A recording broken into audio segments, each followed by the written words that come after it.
Donc, nous reprenons. Notre 2 minutes étant écoulées. Nous sommes maintenant rendus prochain article, l'article 33. Et il semble y avoir entente pour dispenser le ministre de la lecture de l'article. Il y a consentement? Parfait. Donc, nous pouvons tout de suite commencer les discussions avec Monsieur le député de La Fontaine. Oui, merci beaucoup, Mme la Présidente. Puis pour, évidemment, l'analyse qu'on fait article par article est très succincte, puis on va à l'essentiel. C'est pour ça que sur l'article 33, qui introduit, je pense 14 articles, quelque chose comme ça, 14 articles, j'aurais essentiellement 3 points à valider. Puis pour qu'on puisse gagner un rythme, parce que si on pouvait descendre le plus possible notre liste, c'est ce qui serait apprécié. Donc, 3 points sur le 33. C'est sur l'ensemble de l'œuvre. Le premier élément, puis le ministre n'a pas besoin d'aller voir le texte de la loi. Là. Je ne vais pas faire de... C'est juste discussion à bâton rompu sur le fond de la patente. Je fais juste référer, mais il n'y a pas besoin d'aller les lire, puis il n'y aura pas besoin de... À l'article 33, on introduit 38.02, où là, la Régie détermine les niveaux de vulnérabilité, puis détermine les mesures administratives qui peuvent être appliquées par la Régie. Plus loin, je compte l'histoire, pas besoin d'aller voir les articles. 38.04, lorsque les médecins omnipraticiens fournissent des services assurés, ils doivent désigner un représentant de milieu de pratique. Ils doivent se doter de règles de fonctionnement. Les représentants doivent s'enregistrer auprès de la Régie. Vous voyez, là, il y a toute une histoire où on ajoute ce que certains pourraient dire une lourdeur. Je continue. Le montant total des honoraires, c'est par trimestre d'année civile, c'est déterminé par la Régie. Il y a du va, il y a du vient. Sur réception du montant, il y a des règles de ventilation. Il peut y avoir des demandes de renseignements additionnels. Je finis mon histoire. Le ministre peut-il nous confirmer?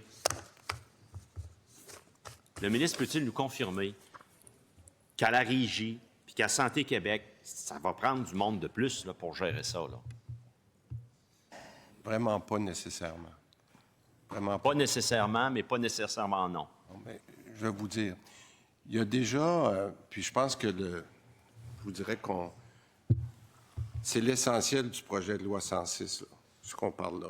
Puis ça, on le discute même avant le dépôt du projet de loi 106, parce qu'on voulait s'assurer qu'on était capable de faire cette approche-là. On n'est pas dans le PL2, là. On est dans le projet de loi 106. Alors, toute cette mécanique-là, d'être capable d'avoir... Puis il y a déjà des DRMG qui sont en place. Par exemple, je m'excuse, j'ai encore la vieille terminologie, des directeurs médicaux régionaux qui sont maintenant des DTMF pour médecine familiale. Mais tous ces gens-là sont déjà en place. L'arrivée avec Santé Québec, d'être capable maintenant d'avoir cette place-là, c'est pas nécessaire. C'est sûr que c'est une procédure qu'on va vouloir suivre, mais pas nécessairement d'avoir plus de personnes. Mais je vous dirais, à votre première question, la réponse est non. Moi, on jase, là, puis c'est le niveau, je vais avoir discussion là-dessus avec le peu de temps qui nous reste. Ouais. On jase, là. Je ne peux pas concevoir qu'à la Régie, chez Santé Québec, pas juste dans les CIUS, là, les 6, puis en plus dans les milieux de pratique, où là, il y aura les milieux de pratique, c'est ça.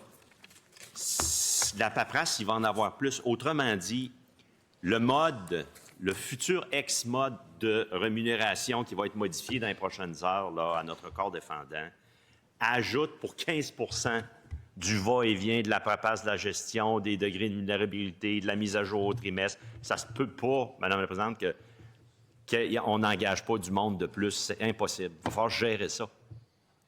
Bien, premièrement, un des enjeux importants sur lesquels on travaille depuis plusieurs mois, c'est d'être capable d'avoir des systèmes qui permettent ça. Puis, je veux juste mettre tout à l'heure, le député de Jean Talon parlait des dates d'application. Puis ça, c'est important de bien le comprendre, Monsieur le député. La première fois qu'on va avoir à faire un paiement selon le supplément collectif, hein, vous savez, on dit la nouvelle rémunération entre en jeu le 1er janvier 2026. Hein, on a vu ça tout à l'heure. Mais le premier paiement pour payer les médecins qui vont avoir accompli les cibles, payer les GMF va se faire au 1er avril. Alors, nous, on a donné amplement le temps à la régie de se préparer pour ce premier. Parce que le fait que ça rentre en fonction, le changement que ça fait au système informatique est simple. C'est qu'on a réduit la portion des honoraires, mais la complexité dont vous parlez, puis c'est un changement, on va avoir à faire le premier paiement seulement après le 1er avril. Vous me suivez? Donc, mais on prépare ça quand même depuis, j'ai dit même avant, je ne pourrais pas vous donner la date exacte, mais j'ai M. Paré qui dit ça quelque part, mon sous-ministre, qui suit ça avec la RAMQ depuis le tout début qu'on a imaginé le projet de loi 106. Là. OK. Fait que, est-ce que je peux vous dire qu'il n'y aura pas quelques personnes de plus? C'est pas ça que je dis, mais je dis que sensiblement, les personnes clés qui vont faire arriver ça sont déjà en communication avec nous pour s'assurer qu'on comprend bien ça veut dire quoi, la responsabilité populationnelle, combien de personnes qui nous manquent pour avoir notre 100 %. Tout ça est discuté, est en train d'être travaillé avec les gens qui sont déjà sur le terrain. C'est un peu comme les fusions municipales. Hein? On était supposé libérer du monde, là. Non, j'ai pas dit que ça libérait du monde. C'est pas ça que j'ai dit, Monsieur le député. Non, mais des gains d'efficacité.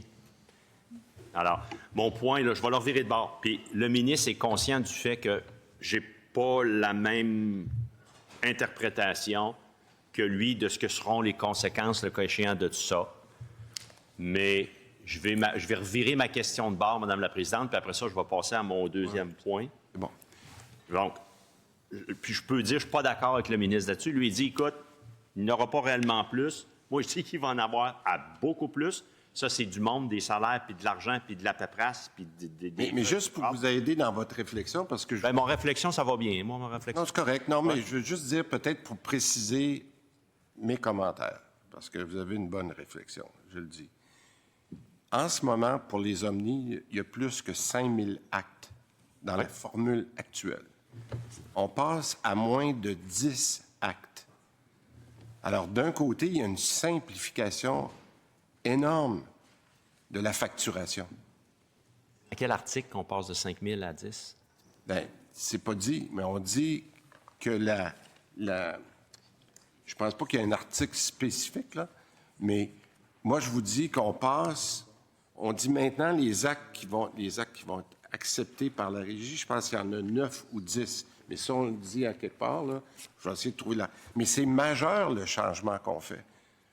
C'est majeur. Alors donc, oui, vous me dites, il y a peut-être, et surtout à court terme, une certaine lourdeur, c'est le mot que vous utilisez, parce que ça va être un nouveau processus, mais en même temps, on simplifie la facturation comme ça ne s'est jamais fait avant. Là. Puis, lorsque vous arrivez, je pense qu'on peut vous donner la réponse. Est-ce que c'est dans la loi ou pas? Je ne sais pas si vous avez la réponse, Monsieur le sous-ministre. On me dit 105 à 117. Voulez-vous 116 et 117. Parce que là, on est dans la rémunération. Bougez pas.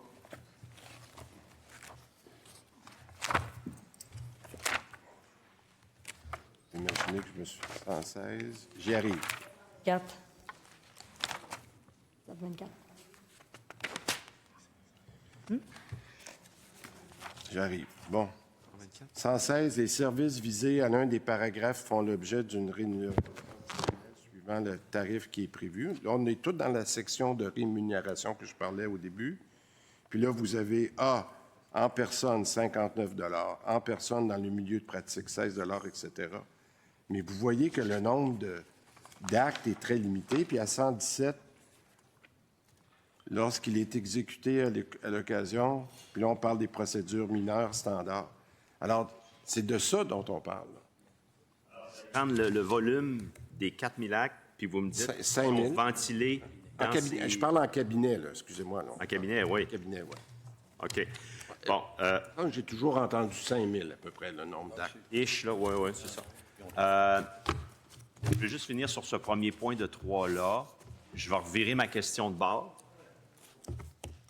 Donc, au moment où on parle, vous n'avez pas prévu, tant à la Régie que chez Santé Québec ou ailleurs, une nécessité d'engager du monde de plus. Vous n'avez pas un plan de recrutement. Non. Ce qu'on a demandé aux deux principaux intervenants, je vous ai parlé tantôt de la RAMQ avec M. Thibault, Marco Thibault, que vous connaissez bien, qui, Marco, lui, on lui a dit, puis on le rencontre régulièrement avec mon sous-ministre, pour être certain que ça avance bien, là, d'être prêt, comme je vous dis, pour la nouvelle facturation à partir du 1er et le remboursement à partir du 1er avril.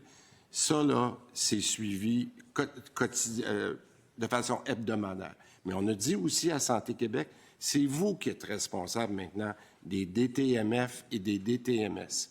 Et si les gens ne coopèrent pas, je ne dis pas qu'il y en a beaucoup qui ne coopèrent pas, mais il y en a qui ont une certaine résistance, ça relève du PDG de s'assurer que toute cette mécanique-là qu'on parle ici, elle est en place chez Santé Québec.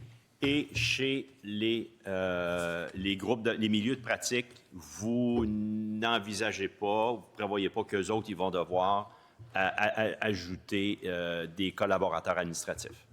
Des groupes de milieux de Les milieux de pratique, là. Les milieux de pratique qui... Vous voulez dire, par exemple, une GMF? Ou... Oui, tous les milieux de pratique, même les milieux de pratique. Les milieux de pratique qui sont des regroupements territoriaux, locaux, ce sont des milieux de pratique au sens de la loi.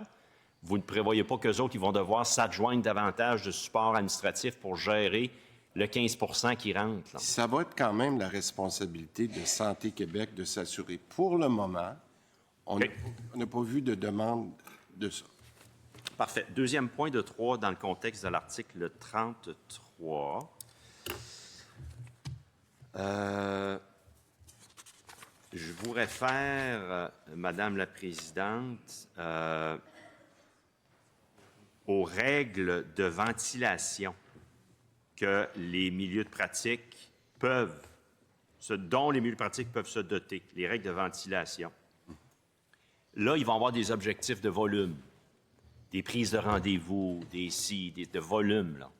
Le ministre a-t-il considéré que ça pourrait avoir un impact, exemple pour les omnipraticiens, par exemple, sur d'autres activités pour lesquelles il dirait, bien, on va mettre moins de temps là-dessus parce que nous, on veut le 15 % puis on va aller chercher notre volume puis nos rendez-vous. Donc, les IVG, les accouchements, soins à domicile, on va baisser ça. On va faire du rendez-vous puis du volume, puis on va aller chercher notre 15 %. A-t-il envisagé cette possibilité-là? Et là, il se créerait un problème ailleurs. Bien, peut-être que je vais commencer, puis le docteur Bergeron pourra compléter, parce que ça, on le réfléchit beaucoup. Premièrement, j'aimerais vous expliquer que ce qu'on a pensé, c'est qu'il y avait certains actes, puis c'est très clair là, dans le projet de loi, qu'il y a des actes qu'on trouve qui sont peut-être rémunérés en ce moment, qui devraient être retirés, pour d'autres actes qui seraient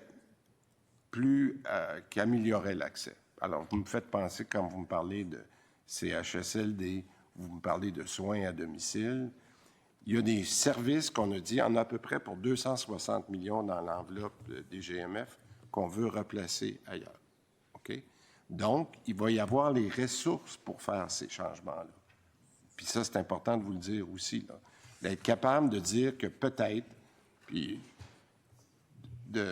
d'enlever de l'argent qui est moins lié à de l'accès pour être capable de le mettre sur des choses qui sont reliées à l'accès. Et ça ne prend pas plus de monde. Au contraire, c'est de mettre les bonnes personnes au bon endroit. Je ne sais pas si ça répond en partie à votre question. Bien, vous dites que vous allez le faire différemment, puis on va s'organiser différemment, mais dans la transition, avez-vous un plan de transition solide là, pour pas qu'on perde personne en chemin? Là? Parce qu'à un moment donné, les objectifs vont arriver là, dans les prochains mois. Là. Le deuxième point que je voulais faire, puis là, je vais laisser la place au docteur Bergeron si ça ne répond pas totalement à votre question, c'est que tout le monde nous a dit, puis on en a parlé à des gens, faites attention de ne pas avoir un nombre trop restreint de cibles, parce que les gens, si vous choisissez seulement une ou deux cibles, un ou deux objectifs, les gens vont se concentrer ces deux-là, puis tout le monde va oublier tout le reste.